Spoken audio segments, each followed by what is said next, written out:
tips on on a few things, Q. How to engage the complainant and engage the owner or perpetrator. Engage. Just talk to him. Oh my. You should be even killed no matter what. It should not be ever venomous or personal, as you said. It should be one of those where you're like this, seek finding what's going on, and you should be open, non-threatening. Boy, Q, I got some video for your ass, okay? I come out there, and I just lose my goddamn mind. I digress. Go ahead. Now, what you talk about, the even keel, a lot of the old police officers could not believe how even keel I could keep it. Mm-hmm. Our streets aren't just tough now as they were maybe 20 years ago. Right.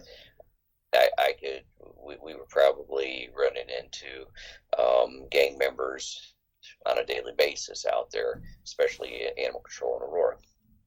And I would get on the scene and I would just be talking to people. I didn't care what their affiliation was. Your dog got loose and did this, okay? And we're talking, and I had some of these OG police officers tell me later, like, wow, I couldn't have kept my cool like that.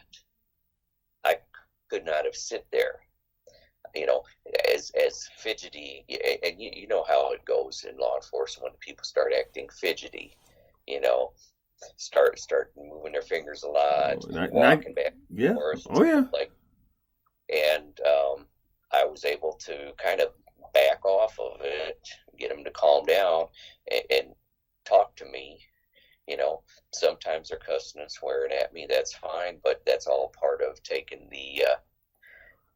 allowing the kettle to boil, but not boil over. Letting the steam come out, so it doesn't all come out suddenly through physical manifestation. I like that analogy. I really like that kettle. I like that analogy. Keep going. I'm sorry. So as long as you don't take it down the physical route and stuff like that, as long as we're just using words, fine, get it out. Mm-hmm. Most of the time later on, they're like, I'm really sorry I went off on you. I had a really bad day, or I thought you was going to take and kill my dog, or whatever. But keeping it even, whether it's the educational thing or actually getting your own education as you're trying to investigate. If they just look at you and they see you're just trying to get information from them, you don't have an opinion of them, although you formed one in your head as you sized up the crime scene, right? But you're not actively conveying that to them. It's like I've said in many, many different formats, in an investigation, I'm everybody's friend. Okay? Yeah. Because I want you to open up to me. I want you to be truthful and honest to the best of your ability. And I'm not going to get that by, yelling and screaming and asking you tricky questions and stuff like that. I might say, what, my boss might want to might need to call you after I'm done with this. Can you just give me your phone number? Because after the boss reads my report, they might want to talk to you about a couple things. Can you just give me your number? Oh, okay, sure. Now, I know my boss isn't going to do that in most. However, by pushing the buck down the road a little bit, then it's like, hey, he's just trying to do his job. Okay. So you glean all kinds of information that way. So yeah. I mean, it's very interesting. The thing is like this, and I say it, and not to be a hard ass and stuff like that, how I used to be and compared to how I am now, it's gaining compliance. It's just gaining compliance, educating people, and getting them to understand that you're fucking up, okay?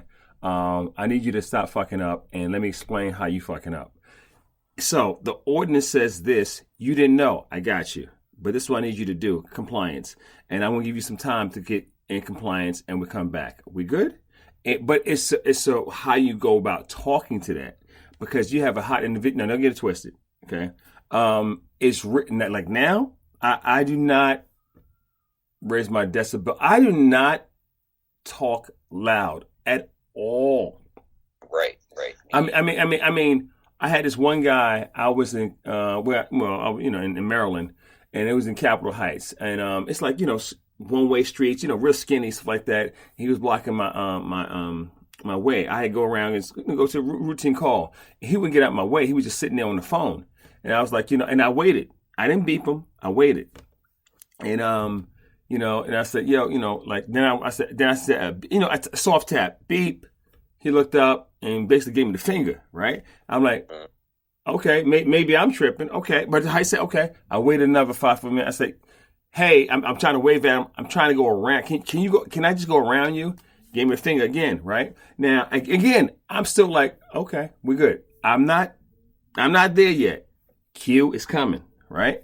Because I can feel it coming. I'm like, right? So I'm like this. So I said, beep, beep, beep, beep. I need to go around.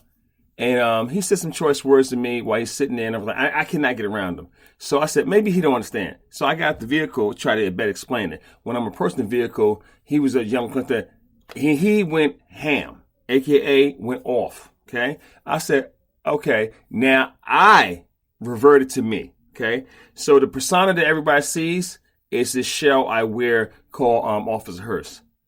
The person inside is Lord Vader. Okay. We try to keep Lord Vader hidden. We do not want the Sith Lord to come out. By no means. This is not Star Wars, Return of the Jedi. This is none of that shit. I don't want Lord Vader to come out. Lord Vader was like this. Hey, it's time. So I call. I said, hey. I said. Oh, okay. I got you. I go on the radio. Hey, let me get a PD unit out and this is me. Okay, this is me. This is me now. I'm very calm about it. I have a situation where somebody won't get in my way, flipping me off. It's an altercation like that. Let me get PDF like that. One officer said, "Yo, you okay?" And at that time, it clicked. Vader was out. Okay, I said, "Yeah, I'm good. He ain't gonna be." And I got back out the vehicle. Right, you had theme music behind me. Right? Dun, dun, dun, dun, dun, dun, right? I'm walking up there like that. And he saw a difference. Maybe he saw the cape. I don't know what he saw. I don't know. He saw the glowing hands. I don't know what the fuck he saw. But I said, I was like this. I pointed to him, move.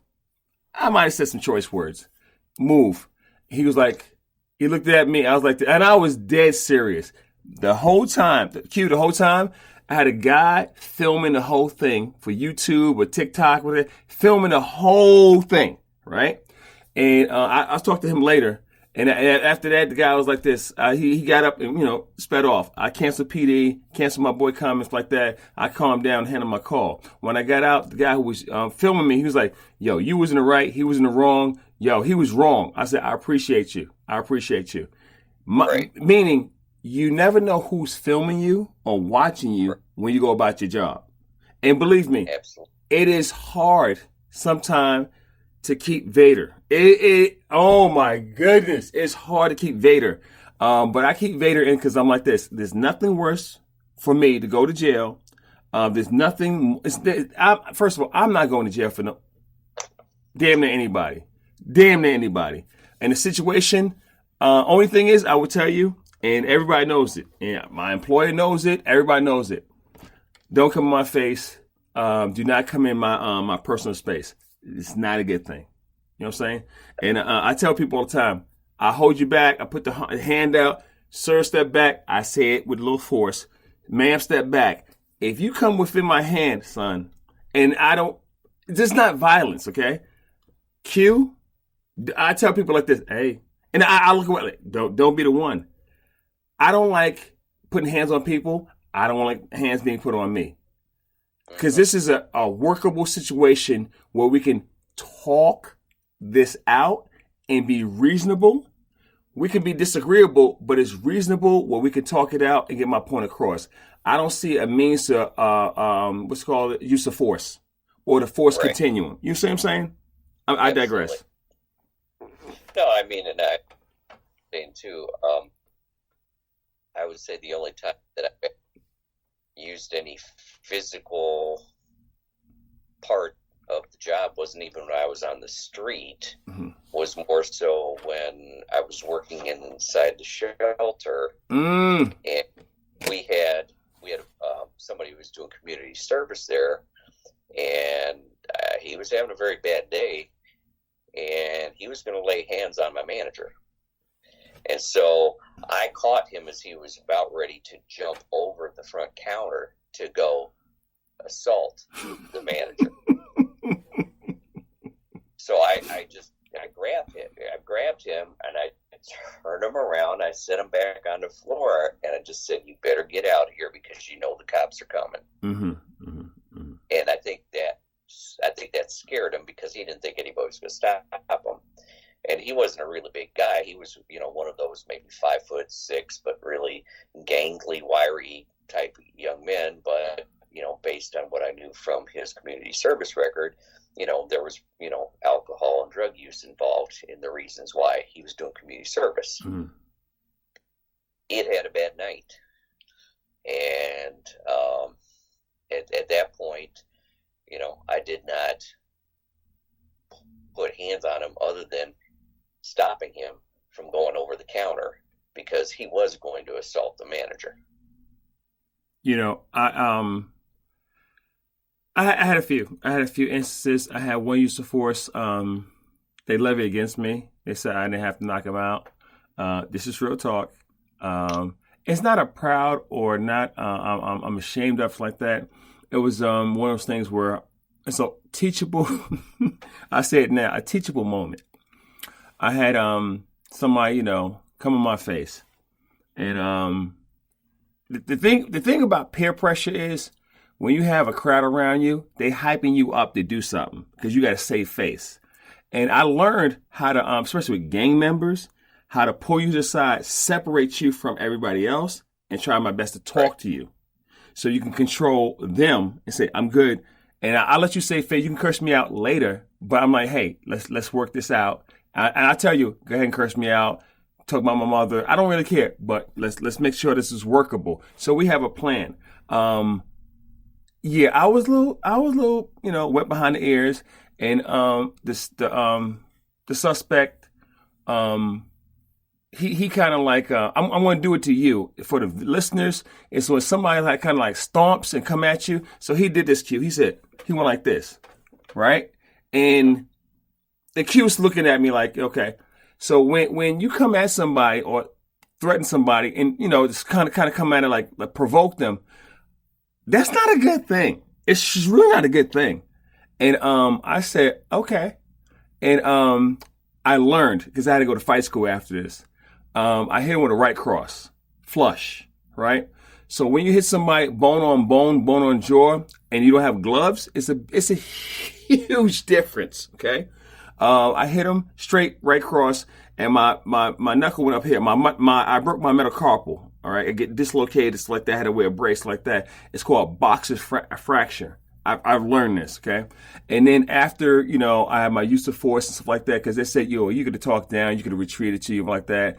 And I was like, okay, I took it. I had 2 days in the streets, suspension, what have you. I said, okay, whatever. I had to go to fight school. I had to learn how to fight. I thought I knew how to fight. I didn't know how to fight. I did not know how to fight. Right. I did not know how to fight. I didn't know how to avoid a punch, for one thing. And I kind of know how to deliver a punch, but not the way you're supposed to. I didn't know how to strike. I didn't know how to open palm. I know how to execute your elbow. I didn't know anything jiu-jitsu, Krav Maga. I didn't know anything, okay? I just grew up whatever. Son, all I have to say to anybody who wants defensive tactics like that, it's called mat time. And mat time, you getting your ass whooped on the mat to understand how to restrain and hold your opponent down after you do whatever strikes, whatever form you do and everything, and hold that person down until they tap out. I've been knocked out twice. Okay, not proud of that. Almost lost some teeth. I'm not proud of that. And all I'm saying to everybody else, before you get in a situation, everything is what? Bendable, not breakable, and everything is damn near workable where you can talk stuff out. You can, seriously, my son was a negotiator, okay? You can talk people down, stuff like that. But it's the art of diplomacy. And then again,